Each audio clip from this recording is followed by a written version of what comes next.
Assalamualaikum warahmatullahi wabarakatuh. Halo teman-teman. Nih banyak banget nih teman-teman yang saat ini belum lulus ujian prometrik dan person view untuk bidan technician dari D3 maupun spesialis yang dari D4 S1 profesi bidan. Sudah fail 1 kali, 2 kali, bahkan ada yang 3 kali dan sudah dipulangkan atau diterminate dari klinik or hospital tempat mereka bekerja. So, bukan nakut-nakutin, tapi ujian tanpa persiapan yang matang emang lebih banyak kesia-siaannya sih dibanding hasil baiknya. So, hari ini buat semua teman sejawatku bidan yang butuh belajar, boleh tonton video ini sampai habis. Di akhir video kalau belum mengerti boleh open discuss ya di kolom komentar. Dan bagi teman-teman yang butuh pendampingan belajar private juga boleh DM aku, karena everyday kita akan bahas materi dan latihan soal untuk ujian prometrik dan person view. Oh ya, buat yang udah kenal aku, hai, kita ketemu lagi. Dan buat yang baru tahu channel ini, kenalin, aku Rima. Aku register midwife, magister spesialis midwife yang punya Saudi Council dengan one shot exam. Aku juga punya pengalaman 2 tahun di Departemen Labor and Delivery di Maternity and Children Hospital under Ministry of Health Kingdom of Saudi Arabia, tepatnya di Provinsi Gosim ya. Dan aku juga seorang tutor prometrik teman-teman yang udah bantu banyak teman sejawat bidan lulus ujian prometrik exam. So, we will start our class today about comprehensive antepartum diagnostic testing. Nah, ini tuh banyak banget ada di soal juga, dan ini tuh lumayan jarang kita dengar di Indonesia. That's why pada saat pun kita belajar secara mandiri ataupun pada saat ujian, sometimes itu tuh sangat membingungkan karena kita nggak terlalu familiar dengan istilah-istilahnya. Kalau yang kayak yang ada yang familiar, ada yang enggak kayak gitu. Oke, jadi rhythm standard antepartum care-nya itu adalah di weeks 0 until 20 to 32 itu every 4 weeks. Jadi every month itu sekali. Terus naik lagi nih di week 32 until 36 itu every 2 weeks untuk melakukan pemeriksaan ANC. Kalau di kalau di Indonesia itu kunjungan antenatal ya. KN 1, nah, KN 2 yang kayak gitu-gitu. So, dan di week 36 to 40 itu udah weekly. Weekly itu sudah datang ke bisa ke primary health care or clinic or hospital for pemeriksaan lebih lanjut. Intervention schedule reflect uncomplicated pregnancy. Jadi ini tuh untuk kasus-kasus normal pregnancy. If there is complicated pregnancy, itu harus sudah pada saat konsultasi dengan dokternya.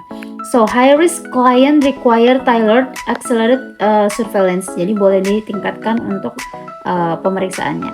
Nah, apa aja sih yang kita periksa pada saat ibunya kunjungan antenatal? Inilah yang akan kita bahas. The first one is maternal blood profiling. The first one is about ABO and rhesus typing.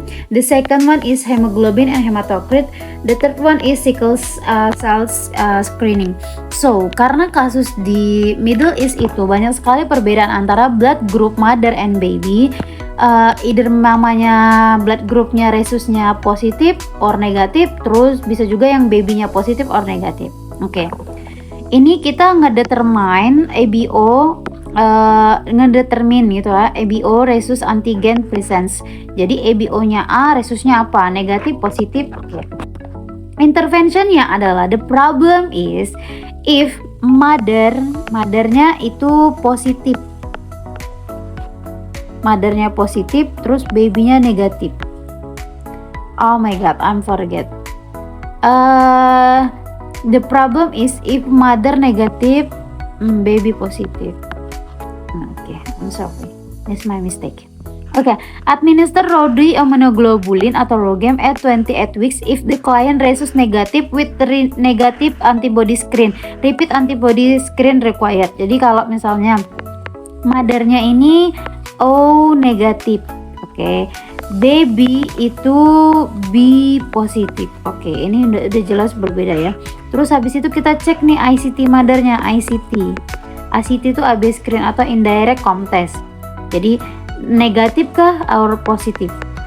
Okay.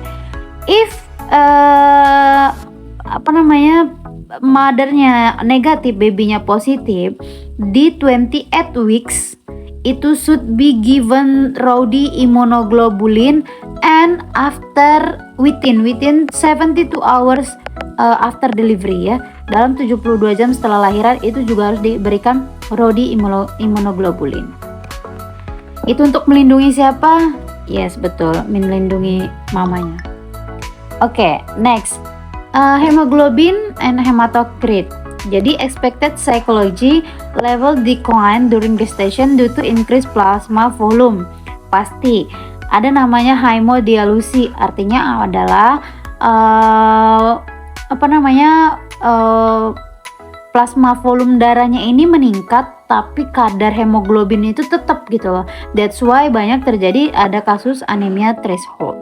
Jadi hemoglobinnya itu below 10 gram per dl atau 100 millimol per liter. Hematokritnya itu below 30%. Oke. Ibaratnya itu ini darah sebelum hamil gitu ya, before pregnancy. Disinilah gabung si HB, HT, HCT ini, and volume. But kalau dia sudah pregnancy, ini tetap kandungannya kayak gini, tapi volumenya itu meningkat. Padahal segini, ibaratnya kita punya kue. Kita punya kue ya, ini kuenya ada untuk 6 orang kayak gitu. Nah, tiba-tiba ada orang baru nih, nambah lagi 2, baby dan placenta gitu. Terus dengan kue yang sama kita bagi. So ini sudah bagi 8, that's why makanya dia makin sedikit, makin menurun lah si hemoglobin ini. Next ada namanya sickle cell screening, indicated for at-risk population. Positive test indicate for the targeted screening. Jadi ini tuh permasalahan tentang darah yang mengarah ke sickle cell atau anemia bulan sabit. Oke, timelinenya initial visit pada saat pertama kali visit dan di 28 weeks. Oke, next ada namanya infection disease and viral screening. Oke, kita bakal ngecek for all the woman with pregnancy itu rubella titernya berapa. Dia itu harus negatif kalau titernya itu below 1:8, indicates susceptibility kayak gitu ya. Interventionnya administer vaksin postpartum subcutaneous, do not give during pregnancy, live virus crosses placenta, avoid pregnancy for 1 to 3 months post vaksin, do not administer simultaneously with rogem. Jadi nggak bisa diberikan bersama dengan rowdy immunoglobulin. Next ada namanya tuberculosis atau TST ya.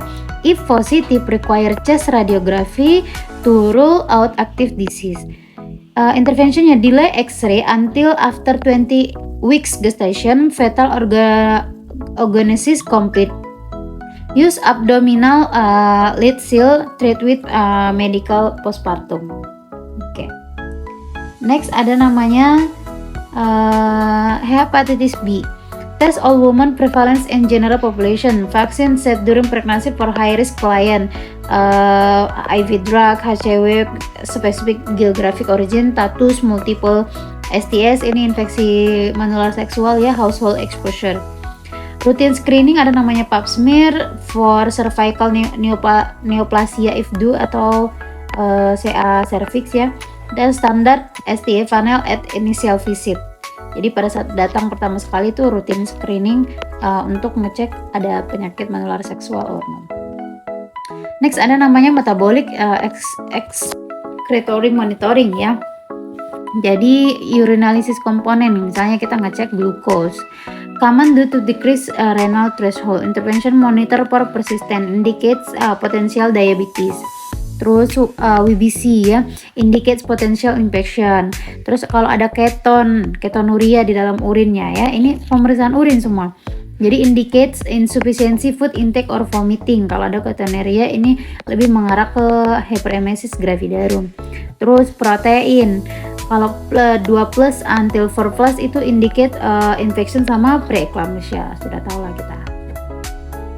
Oke, gimana cara mendiagnose GDM, gestational diabetes? Oke, step 1, pada saat di initial visit screening kita cek tuh fasting itu hasilnya lebih dari 126, berarti HbA1c-nya itu lebih dari 6,5%. Oh, random blood glucose ya, up to 200 mg per deciliter. Ini requires confirmation. Habis itu step 2-nya administer 50 gram oral glucose load any time of day, terus kita tunggu 1 jam, kita cek lagi. Ini namanya GTT ya, glukosa test sama OGTT. Nah, kalau di bawah 140 itu normal, tapi kalau upper 140 itu proses kita cek lagi yang 3 jamnya. Jadi mengeceknya itu 0, 1, 2, 3 tergantung ini. Nah, step 3, the 3-hour GCT, decision gate. Jadi kalau levelnya itu 130 until 140 or above, itu sudah pasti positif GDM. Oke. Interventionnya clinical note, the GCT has 86 sensitivity rate, false positive are possible and require strict. Tapi mostly sih dengan GTT ini sudah ketahuan kalau ibunya itu bisa sedang menderita GDM. Ada namanya non-invasive fetal imaging. Yang pertama itu abdominal ultrasound. Ini sudah sering kita dengar ya. Outline maternal fetal structure, confirm gestational age, ADD, and measure amniotic fluid index atau AFI. Interventionnya instruct client to drink water to fill the bladder for fetal visualization. Next itu namanya transvaginal. Kalau transvaginal ini use the first trimester to check cervical length, screen for incompetent cervix. Interventionnya insert lubricate probe into vagina. Jadi yang dimasukkan lubrikan. Next itu ada namanya Doppler blood flow analysis. Jadi oh my god, sorry. Reassure client ultrasonography present no known risk to the client or the fetus ya. Jadi si Doppler blood flow analysis ini dia non-invasive ultrasound method, specifically studying blood flow in the fetus and placenta. Oke, next itu ada namanya maternal serum and genetic screening. Timelinenya kita lakukan kapan? Di 7 weeks to 18 weeks ya. Dari kalian sometimes soalnya itu tuh dia nanya weeknya yang keberapa, terus hasil pemeriksaannya apa, terus fungsinya seperti apa. Oke. Kita cek DNA genetic testing ya, early as 7 weeks biasanya. Maternal blood sample detect inherited condition. Targetnya itu Down syndrome, trisomy 21, Edwards syndrome, trisomy 18, dan fatal syndrome, trisomy 13. Oke, next ada namanya alpha fetoprotein or APF screening. Assesses fetal serum protein in maternal blood, elevated levels associated with open neural tube defect, example spina bifida, and abdominal wall defect. Decrease or abdominal level associated with Down syndrome. Interventionnya false positive are common. If abnormal below 18 weeks, draw a second sample. If elevated, perform an ultrasound to rule out anomalies or multiple gestational. Oke. Next ada namanya invasive diagnostic, CVIS versus amniocentesis atau chorionic villus sampling. Timeline itu 10 to 13 weeks. Purpose-nya itu detect the genetic abnormalities. Mekanismenya aspirate a small sample of chorionic villus tissue, jadi diambil di sini. Oke, amniocentesis. Timeline-nya ini 15 to 20 weeks. Viable fetal cell present, adequate fluid. Purpose-nya itu buat determine genetic disorder, metabolic defect, and fetal lung maturity. Mekanismenya aspiration of amniotic fluid. Okay, there is intervention. Share protocol for invasive procedure. Ensure informed consent. Abstain baseline vital and fetal heart rate. Monitor frequent post procedure. Administer ROD immunoglobulin to rhesus negative women. Procedure increase rhesus sensitization risk. Okay. Next itu ada namanya invasive diagnostic risk critical intervention. Warning sign kalau chorionic villus sampling and amniocentesis, risknya itu hemorrhage, infection, rhesus isoimmunization, abruption placenta, emboli, sama premature rupture of membrane. Interventionnya instruct client to notify PHCP atau primary health care immediately if experiencing chills, fever, bleeding, fluid leaking, decrease fetal movement, or cramping. Oke, bladder management amniocentesis ya, interventionnya kalau below 20 weeks, client must have full bladder to support of the uterus. Interventionnya kalau lebih dari 20 weeks, client must have an empty bladder to minimize puncture risk. Position supine during left side after. Oke, next itu ada namanya percutaneous umbilical blood sampling atau PUBS. Needle inserted directly into fetal umbilical vessel. Jadi ini needle-nya dimasukin berdasarkan US guided ya atau ultrasound. Interventionnya monitor fetal heart rate for 1 hour post procedure. Follow up ultrasound at 1 hour to check for bleeding or hematome. Next ada namanya assessing fetal well-being. Kita kick count. Kick count ini fetal movement. Begin at 28 weeks. Interventionnya client sit quietly or lies on the side, count, notify primary healthcare if fewer than 10 kicks occur in the 2 consecutive 2-hour period. Next ada namanya BPP, Biophysical Profile, Non-Invasive Assessment Proving the Fetal CNS Functional and Not Hypoxemic. Yang pertama itu fetal breathing movement-nya. Yang kedua fetal movement, yang ketiga fetal tone, yang keempat amniotic fluid index atau FVI, the last one itu fetal heart rate patterns via non-stress test. Oke, nah non-stress test itu apa? Jadi non-stress test ini adalah fetal heart rate monitoring. Purpose-nya assesses functional placental oxygenation and fetal heart rate response to movement. Interventionnya apply external ultrasound, transducer, and toco dynamometer. Position client in lateral side lying position to avoid vena cava compression. Monitor maternal BP. Client press button open feeling fetal movement to mark 20 minute tracing. Jadi harus 20 menit. Resultnya kalau dia reaktif itu normal, artinya negatif ya. Healthy fetus lebih dari 2 kali, accelerationnya at least 15 beat per minute, lasting at least 15 second, associated with movement in 20 minute period. Sedangkan kalau resultnya non-reaktif itu abnormal, jadi no acceleration or acceleration nya itu di bawah 15 beat per minute dan di bawah 15 second during 40 minute observation. Oke. Next itu ada namanya labor simulation ya, contraction stress test. Tadi non stress test, yang ini contraction stress test. Oke, purpose-nya buat apa? Determine fetal ability to tolerate labor. Perform if non-stress test is abnormal. Interventionnya record 20 to 30 minute baseline, stimulate uterus, dilute oxytocin or nipple stimulation boleh, until achieving 3 palpable contraction durationnya itu more than 40 second, terus di 10 menit. Monitor maternal BP closely. Resultnya kalau dia negatif, hasilnya itu normal, bagus gitu, nggak ada deselerasi, semuanya akselerasi ini ya. Sedangkan resultnya kalau dia positif artinya abnormal. Kenapa? Karena ada late deceleration present in more than 50% of contraction without uterine hyperstimulation ya. Not equivocal diesel, ada hasilnya yang lagi. Ini kalau ini hasilnya 1, ini 2, ini 3, ini 4. Jadi hasil yang ketiga itu equivocal, decelerationnya itu below 50% dan hyperstimulate. Yang keempat unsatisfactory itu inadequate contraction atau for tracing. Ya, jadi kelihatan ya ini deselerasinya. Karena ini tuh fetal heart rate, sedangkan ini adalah kontraksi sama.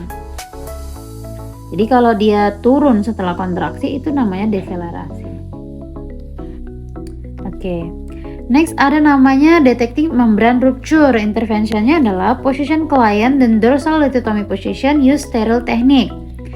Ada satu namanya Fern test. Fern test ini microscopic slide test of external ooze atau vaginal pulse secretion. Interventionnya adalah instruct client to cough to force fluid leaking.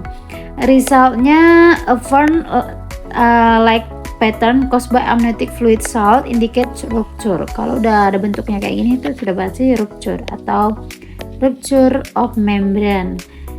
Terus next itu ada namanya nitrazine test. test strip apply to vaginal secretion. Normal vagina itu pH-nya 4.5 to 5.5 ya, no color change. Terus kalau dia resultnya itu amniotic fluid has pH 7.0 until 7.5 which turn into strip blue green or blue gray or deep blue, itu sudah pasti menandakan adanya rupture. Oke. Next ada namanya predicting preterm labor dengan fibronectin test. Purpose-nya apa? Kita sample cervical and vaginal secretion for fetal fibronectin when concerned about preterm labor before 37 weeks. Interventionnya adalah place client in the lithotomy position for sterile speculum exam. Abstain cervical secretion with a cotton swab or lab testing. Hasilnya ada dua. Yang pertama, kalau positive result, jadi ini may indicate the onset of labor within 1-3 week. Jadi kalau hasilnya ini positif, sudah bisa dipastikan bahwasanya she will deliver within 1-3 weeks. Jadi dia akan lahiran di kurang lebih 1-3 minggu. Nah, di antara waktu 1-3 minggu ini kita sudah mulai mempersiapkan, misalnya kasih lung maturity ya dengan corticosteroid entah betamethasone or dexamethasone. Terus kita prepare buat konsultasi ke ibunya bahwasanya babynya akan preterm. Jadi resikonya begini. Oke. Kalau dia negative result, itu highly predictive that preterm labor will not begin. Jadi high negative predictive value. Jadi kalau misalnya hasilnya itu negatif, kita bisa prediksi itu tidak akan lahir. Oke. Kelas hari ini sampai di sini, semoga bermanfaat. Aku doakan teman-teman sejawat bisa lulus ujian prometric exam atau person view dengan 1 kali ujian dan bisa renewal kontrak tanpa takut di terminate. Jangan lupa jaga kesehatan semuanya, tetap makan di sana, tetap jalan-jalan, beli es krim, tidur yang nyenyak, tetaplah scroll TikTok kalian itu ya. Anyway, tolong bantu like dan subscribe ya untuk lanjut seri Prometric berikutnya supaya aku makin semangat teman-teman bikin materi, bikin soal-soal dan nge-share ke YouTube secara gratis seperti ini. Dan tolong share juga ke teman sejawat bidan lain yang mungkin butuh info belajar gratis namun belum tahu channel YouTube kita ini. Pokoknya jangan pelit-pelit ya. Oh ya, feel free to reach me out ya teman-teman. Mau diskusi masalah apapun, you can tell me. Boleh DM di IG aku Rima Siombing atau Prometric @bd. Kalau misalnya komentar di YouTube itu agak slow respon, bebas sih diskusi masalah apa aja. Masalah agen, data flow, mumaris, transfer kafala, interview user buat yang baru mau daftar banget nih. Terus nego salary, diskusi cara menghadapi kepribadian staf dari negara lain juga boleh teman-teman ya. Aku sangat terbuka untuk itu walaupun belum menghasilkan solusi, setidaknya kalian punya teman gibah. Oke, see you in the next video and bye-bye. Semangat!